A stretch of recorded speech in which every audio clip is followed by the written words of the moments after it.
Kyle from allmediareviews.blogspot.com, and I'm here today to make, as short as possible, a mid-season review report countdown list that I just posted in the blog.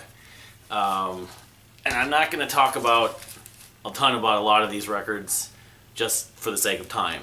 So I'm just going to focus on the top ones. I'm just going to go through a list that I wrote. So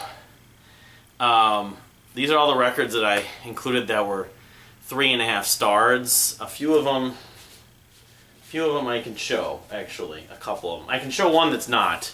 This is a band called, the album called Kiss Kiss, but Caravan of Thieves. This was like a Pledge Music campaign or Indiegogo, I forget which one. They autographed it. I heard a couple songs on, linked to, of all places, Cloud Cult Facebook page. Someone was talking about them and really liked it. And it's kind of like folky, bluegrass. One description was gypsy jazz, sort of like Django Reinhardt. But some of the instrumentation they use is good. One thing that intrigued me is, of course, I like the band Kiss Kiss. That's also the name of a chapter in a Roald Dahl novel, but chapter or book. Anyway, I was just curious about them. They played here in Minnesota once, and it's not a bad record, but I don't enjoy more than about half of it from like a songwriting standpoint. But it's still a good record for the most part, and I'm glad I got it. So, but as far as the ones I can show, one of them is Mercy's Blue Against Green. Sort of return after 3 or 4 years from the jangly power pop band. They were nice. Josh Ralt, who played with the Deer Hunter.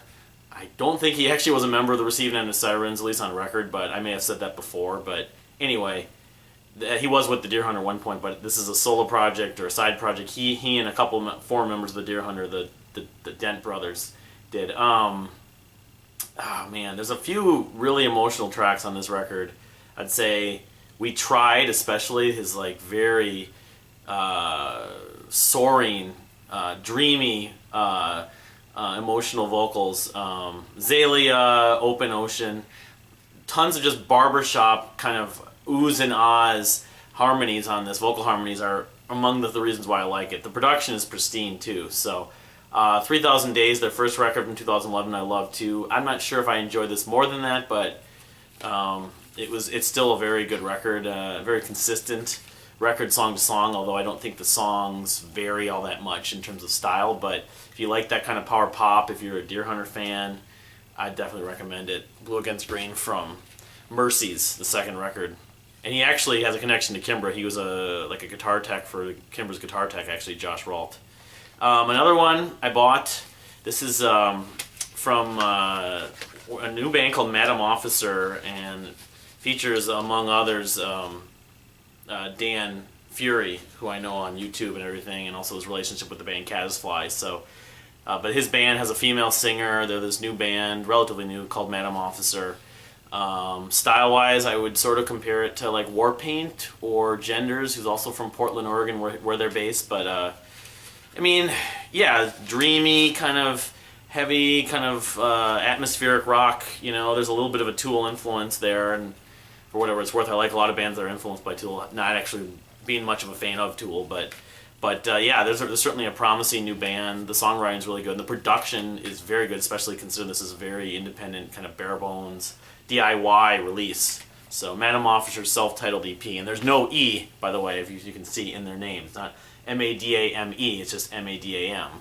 And you can find them on Bandcamp, I believe, that way. So, alright, so I'll just go through a few of the other 3.5 stars. The biggest one, which is kind of teetering between 3.5 and 4 stars, I haven't listened to it a ton, but would be the Nordic Giants record that I pre-ordered through Kscope, this LP. Nordic Giants, the post-rock band, post-rock of sorts from England, featuring female vocals from different, maybe more than one member. This is quite a package they sent here too. One of the biggest things I like about them, I might compare them to one band, Goddess and Astronaut, is the way they use samples. There's one track on here specifically, it's Evolve or Perish, I believe, that they use kind of like one of the tracks. There's one track on the EPs that won me over from last year, Dismantle Suns and Build Seas. But yeah, this is very kind of atmospheric, A lot of strings, or still use of strings and electronics, and varied styles. They seem to be kind of not post-apocalyptic, but sort of future rock of a sort. I guess post-rock is almost the term doesn't really make sense for that. But this is an album called A Seance of Dark Delusion. Sorry for not mentioning it.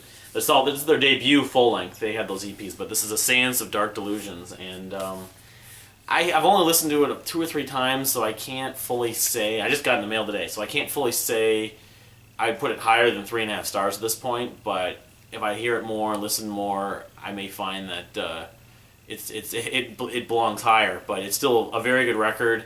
This version I got actually comes with a DVD, which I haven't watched either. It was like making of and some other things, like maybe a documentary of some kind. So, but yeah, I mean, this is one of my favorite post-rock bands, or you want to call them post-rock bands, on the K-Scope label, Nordic Giants, and this is their record from 2015. It just came out in the last few weeks, A Seance of Dark Delusions. But, alright, so that's the other one I have physical means, but I can just go through the list of some of the other albums. One being from the Punch Brothers, Phosphorescent Blues. I don't know why that band, I continue to question or forget about them. They played live here 3, 4, 5 times since I've been a fan. I almost think I shouldn't like them as much as I do, or I shouldn't be that into them, because they sound sort of almost like catering to the trend rock, trend folk crowd. But they always manage to write 2 or 3 songs, especially on the last couple of records, that I just can't help but have my jaw drop a little bit. They have one track that's like 10 minutes called Familiarity, the opening cut, I believe. It's just, it's one of those multi-part pieces that really works. So, but yeah, Phosphorescent Blues. I mean, I remember the record from a few years ago, Anti-Fogmatic, when they got some buzz among progressive rock fans, and that's what kind of got my attention. But they almost seemed a little too popular for me to really like them, but it really shouldn't matter, and I don't think it does matter. Although their singer sometimes has that kind of a sort of grating folk singer-songwriter sound to me I don't love, but sometimes they just come up with these parts, these harmonies, these crescendos with acoustic guitar and mandolin, some other instruments, violin maybe, or fiddle. So definitely a thumbs up on that Punch Brothers record. Archive Restriction, another record follow-up to their soundtrack from 2014, Axiom. It's called Restriction. A lot of textured, heavy, dark synth stuff again happening on this record, which is not that unusual, but they always seem to make it work. And a lot of the songs have these kind of gradual crescendos that just kind of stick with you, and I just can't not like. I mean, am I floored by it? Is it my favorite Archive record? Probably not, but I honestly, they can put out record after record. I mean, I don't want to call them AC/DC because they're not AC/DC, but they're consistently good. A little bit like Punch Brothers, actually, but the last Controlling Crowds was the last record that really floored me by them. But I still like Restriction a fair amount. Band called Native Construct, sort of a little bit new style of prog metal. They had a little bit of gent, a little bit of sort of the Dream Theater-esque chops, but it's more like between the Buried in Me. I mean, they're definitely changing styles almost on a dime, like Mr. Bungle 2, sort of in that schizophrenic, approach, but it seems to still work. They have a lot of synth textures. I think the strings and synth textures, what kind of they're tastefully written and composed, maybe stands out. There's three or four guys from Berklee College of Music School. They're a young band. Who knows if they'll always have music this exact style. They have a jazz element, which I can always appreciate if it's done well. So the album's called Quiet World, I should have mentioned. And they're also on Metal Blade Records, which, given that Between the Buried and Me's on that label, you could see Native Construct go on tour possibly with Between the Buried and Me at some point. It's a debut album. So Steven Wilson, Hand Cannot Erase, pretty popular, pretty well praised for the most part. I think it's still number 3 on Rate Your Music's Top 100 Albums from 2015. I like it. I like a fair amount of the music. The title track and that Happy Returns, I think, are the 2 kind of most significant tracks to me. And it has other moments I enjoy, but I can't say I'm floored by it that way some people are. I think The Raven That Refuses to Sting got me more, and I don't know, maybe it was Product of the Year or something like that. But the concept, I don't know, it's not too far into the concept, but the concept does seem to be on the forefront, which I suppose it wasn't a concept album. I might actually prefer it, but it's interesting he's trying the concept, and I actually did see the film that was influenced. The concept was influenced by what's it called? Something Life. I'm forgetting the name. About the woman that ended up her body was found in 3 years after, supposedly dead. A friend of mine was thinking the theory behind that is that she died, but she had like pneumonia or some other condition. She like H1N1. And she just deteriorated and just never got in touch with anyone. It wasn't that she was intending just to sit there and die. She just had a condition. But anyway, Dreams of a Life, I think it's called. But anyway, you know, I'm not really full on with the album's concept, but I think it's interesting enough. I think Happy Returns is very sad, and I do think about the concept with that song. And I'm going to the concert next month at the Varsity Theater in Minneapolis, of course. So anyway. Next, Signal the Noise, which is really a solo project, or maybe a full-time project now, from the guy from the band Single Channel Stereo. The album's called I Won't Let the World Be a Prison. And very good songwriting, very textured.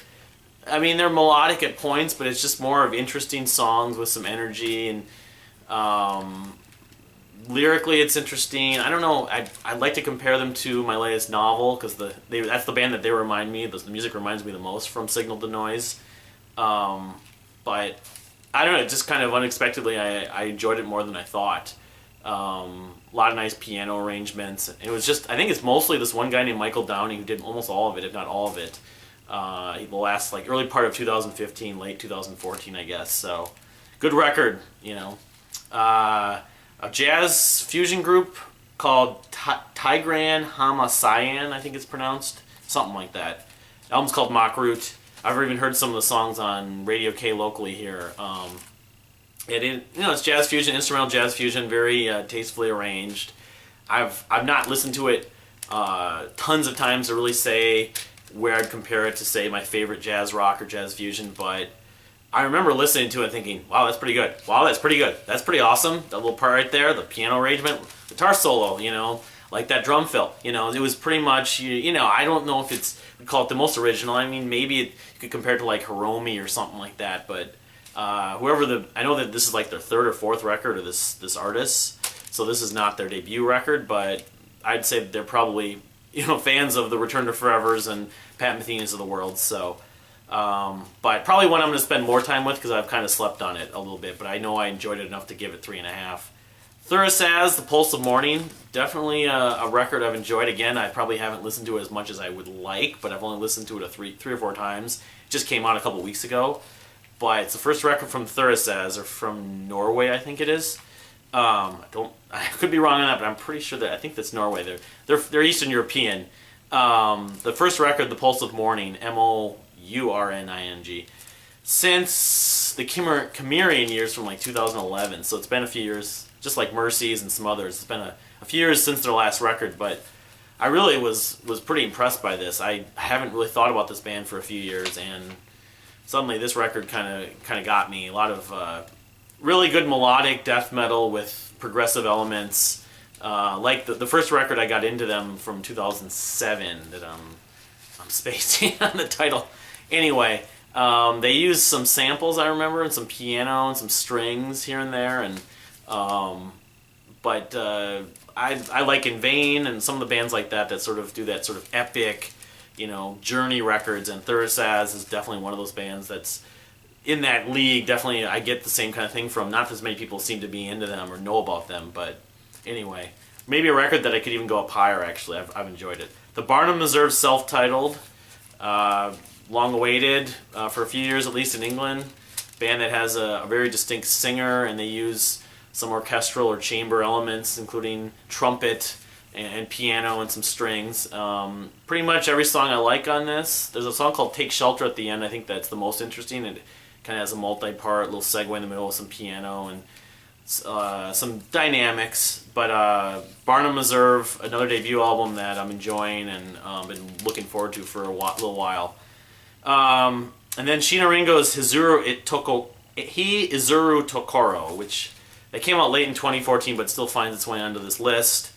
I guess it's like some sort of B-sides or some songs that were re-recorded, rearranged, but I've listened to it 4 or 5 times and pretty much enjoyed almost every track. 3 or 4 of them, I'm just like turning my head, banging my head, tapping along to. I love Tokyo Jihen, and these songs almost sound like Tokyo Jihen songs. So definitely a thumbs up on that, even if it is considered like a compilation. And a lot of her fans are not as into it as some of her other records. By the way, for people that know Sheena Ringo, she's Japanese singer who's very eclectic. She goes for the gamut from pop to lounge music to jazz fusion. She's as eclectic and diverse as an artist I've found in the last 20 years at least. And she was with Tokyo Jihen. Tokyo Jihen broke up, and now she's had a solo career for a while. But she's very big in Japan. Just in America, she's very underground. But I'd love to see her live. I don't know if it'll ever happen though. All right, going on to the 4 stars and higher. Hotel Laughing Tree, I did a review on their new record, New World Sundown, but I'll just reiterate, a record that I've enjoyed pretty much every time I've listened to it. I don't think I like it as much as their debut album, Terror and Everything After, but still it proves that they still got it and they write really good songs. Aging Archimedes, just to name one, would be a favorite of mine. Brussels, the opening track.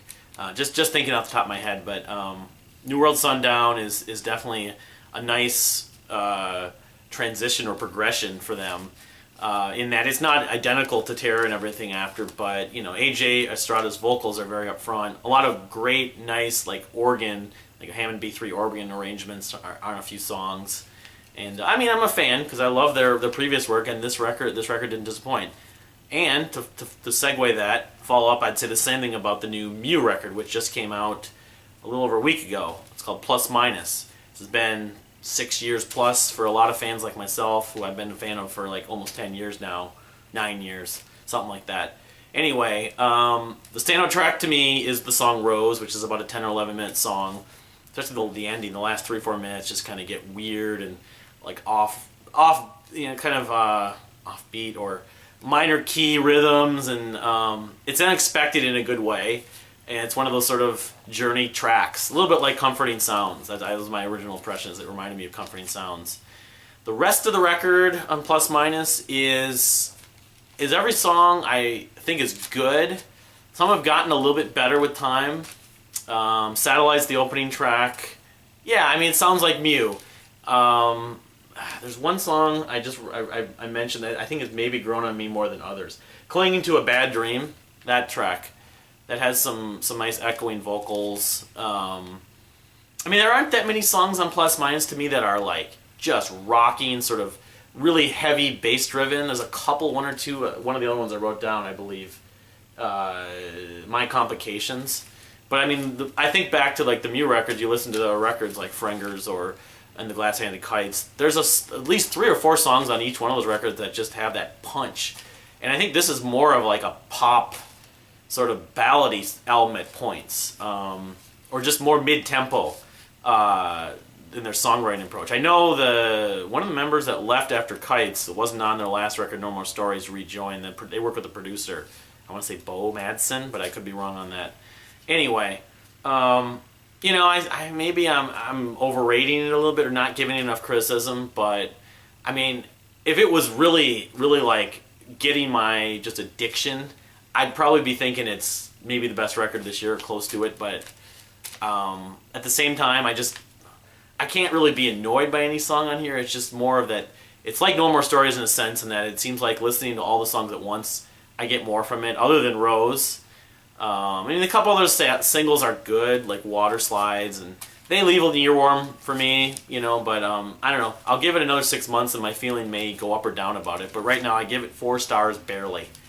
Alright, let's see here. Subterranean Masquerade, another 4-star record, which I did the review of a couple months ago, but I finally actually received the actual vinyl edition, which I can pull out here. The album's called The Great Bazaar. And it's a cool looking. I got a bunch of t-shirts too, but I'm not wearing those, of course. And you can tell I haven't even pulled this out yet. But yeah. Great Bazaar in this kind of aqua.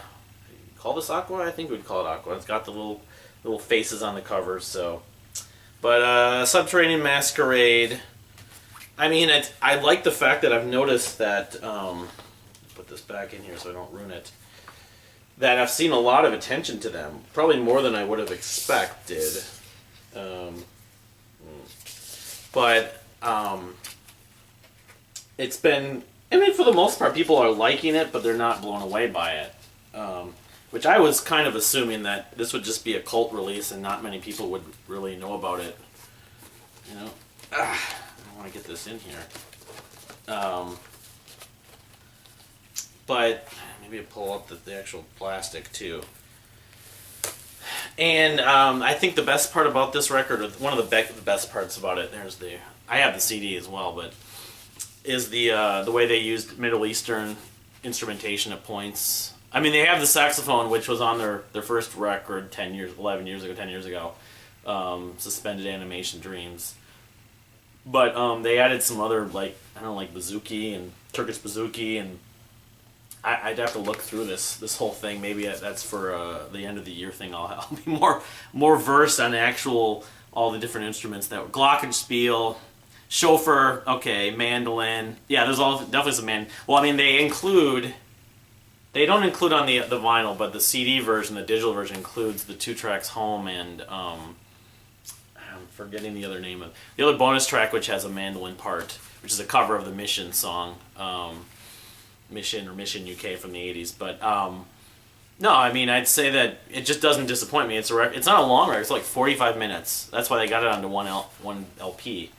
But Tour Diary, Blanket and Longing, Father and Son, the closing piece, Early Morning Mantra. I mean, Paul Coor's vocals sound really good, really well mixed and well, composed, written, both the cleans and the growls. And Kobe from Orphanland also is featured on, I think, one track. I'm not sure if it's Tour Diary or anyway.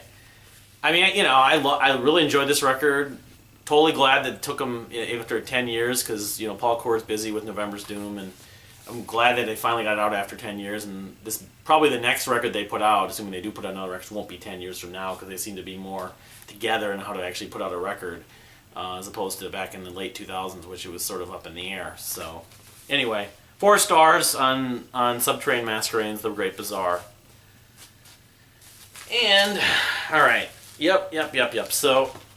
And this one I haven't actually been able to talk about on camera yet, but this is Timbre's 4+ years in the making album, or 5 years. Sun and Moon double LP, Sun and Moon. Timbre, he's singer, songwriter, and harpist. I said she was a cellist once before. A harpist, very virtuosic harpist from some part of Tennessee. I want to say Nashville, but I'm not certain about that. Part of Tennessee. But this is really ambitious. It's 110 minutes, and it's 2 CDs, of course. A lot of really wonderful chamber arrangements. The first disc on Sun, there's just every track I enjoy. Even though some of the songs kind of are methodical, they seem to all kind of segue and go into one another in the different parts of each song, between Song of the Sun, which is the second song, which could be like a single. I'm going to get the track list on here. Even some of the shorter pieces like The Persistence of First Love, Singing and Singing, Chicago Pier has a nice little hook to it, and my favorite song probably still on the record, Night Girl, Nick Terrace Sees the Sun, which has this kind of odd time signature rhythm with the harp and the rest of the string section and the drums. So yeah, I mean, there's a song called I Am the Garden, which I think, as much as it's weird to say, I think stands out the most in terms of it stays with me, the little hook, the melody in that. I'm not as fully on board with, there's the male singer named Samuel Lockridge. His parts kind of, I go in and out about, because it gets a little bit melodramatic at points. I almost feel like I'm hearing something a little too cheesy, but that song composition I've accepted and enjoyed more after listening to this album more often. Now, the second disc, Moon, is quite a divided experience because it's really more traditional classical, but it's classical compositions that she wrote. 2 of them, specifically the first one, let me get it upside down. Yes. that's kind of interesting the way they did the track list, and each one made it sun and then moon being darker. But Sunset, which is like, it's like 11 or 12 minutes, all vocals, all choral vocals, and I don't, you know, at first I was like, I don't know if I can take this, listen to this every time. It's just part of the sound of the record, and I'm not like repulsed by it exactly, but it's just vocals, and it's not even, it's listening to your kind of church choir almost in a way. But I'm sure that she was very meticulous in the composition of that, and it's very good, well performed and everything. And I just, you know, a lot of people love it. But it's part of the album, part of the second album. I always listen to it. The other one is Sanctus, which is about 4 or 5 minutes of a similar kind of composition. So, but the standout track on Moon is the fourth track, As the Night, though. That has this oboe part that just kind of flows in and out. I could listen to for 20 more minutes and it goes on. That and the interplay between the oboe and the harp, of course, Tamara's harp. So the last song, which is a live actually performance called The Day Boy, Photogen Sees the Moon. It's a really well done performance, and I actually am enjoying it, learning or getting more from it each time I listen to it. So and Saint Cecilia, which is the third track, I'd also say the same about, which isn't quite 17 minutes. It's another longer piece, though. It's not a live song, but so the Moon disc is kind of, I would say, what's held my love of this back even more. But I think the comparison to the River Empire's epilogue record is a valid one in that sense. It's a very ambitious record, well thought out, very meticulous. I mean, it shows. It totally shows the work that she put into this. It's maybe a better comparison would be like the Deer Hunters, the Color Spectrum, in that it's so much music to take in at one point that I can't fully love every moment of it, but I love so much of it that I'm going to continue to listen to it years from now. I'm sure I may even enjoy like the two all choral pieces over time. But so that's why I'd probably put it, if I had to put it in my list right now, it'd be my second favorite record of the year so far. So very ambitious. And I don't have my copy at the moment to show, but I'll maybe very ambitious. And I don't have my copy at the moment to show, but I'll maybe pop up an image. But number one, of course, is Small League Sing Ships, Remove Your Sandals, Face Yourself and Remove Your Sandals. Also long awaited, but not by myself. I had known about them a few years ago, but a post-rock band album of sorts, but that's not being very fair to it in terms of comparing it. Like Nordic Giants, Small League Sing Ships and Nordic Giants don't sound much of anything alike. There's two different singers, but very inspirational compositions. From the opening track, Power Outage, you get to set the tone about the different textures and loops. They're almost more like a math rock band and progressive rock and whatever, but it flows so well. The song Midnight Gin was the song that probably first got me. I love the way it kind of built, or the marching. It reminded me of some other kind of modern prog stuff that I'm really into. I don't know, like Dream Electric Sleep and some others, Porcupine Tree. But the song Building Blocks is probably my favorite track, which is like a 9-minute multi-part piece, which keeps on adding textures of different percussion and keyboards and piano. And there's one piano part that kind of sounds symphonic that goes. I don't know. I love it. I can't get enough of that track. But in the whole album, just kind of the other songs ended up complementing the songs I like the most more and more. From the lyrics to the influence based on two of the members having kind of life-threatening experiences. They're talking about a hospital at one point, or more than one point in the lyrics. That, you know, Small League Sing Ships, I heard about them a few years ago and thought they were okay, but nothing special. A lot of the kind of alternative press crowd liked them or whatever. And suddenly they come out with this record, I just check it out and it just blows me away. So I love it when that happens. So definitely a thumbs up on that record. I consider that 5 stars, and I'm not sure if anything's going to have a chance to be better than it this year, but we'll see. I hope so. There's Caddisfly's Horse Galloping on Sailboats, which should come out, the word is June sometime, but we need more confirmation from them. They've been so cryptic. The Deer Hunters, Act 4, Rebirth and Reprise. And Mike Van Aert, ex-Ocean Size and British Theater, and Biffy Clyro, his solo record, The Demon Joke, comes out in a couple weeks. That record I'm really, really interested for. I'm really excited to hear that. And there's a whole bunch more, with titles and not with titles. But just to do a mid-year list, that's pretty much it. It's been a lot of good records come out this year, and a lot of albums are going to be coming out soon. Thank you for watching. Thank you for reading. Talk to you later.